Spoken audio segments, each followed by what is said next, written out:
All right, hello, Nikki D here. I understand it's ladies' night and we have some delicious wines for you.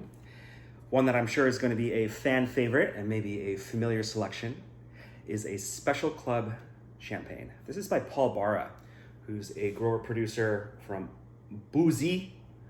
Bouzy is a village in the Montagne de Reims subregion of Champagne. It's the northern little mountainous area above Reims.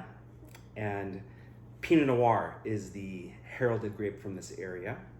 Special Club is an organization that a number of growers are a part of, and their top wines from each house are labeled as Special Club.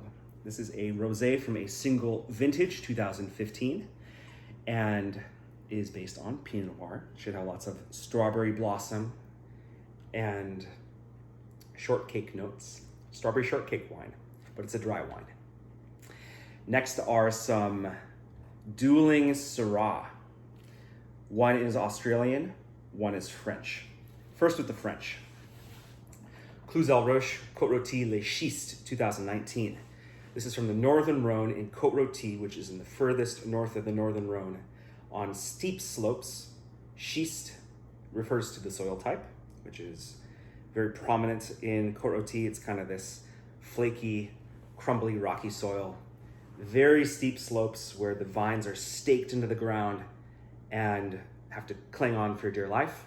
It's going to be very earthy, lots of gunpowder, black pepper, red fruit, but the fruit's going to be in the background with all these savory notes in the fore.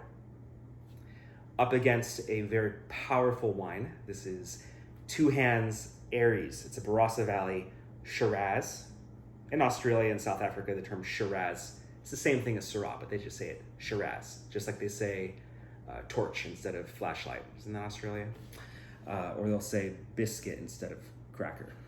This is a Shiraz from a very hot climate, just like the Rhone.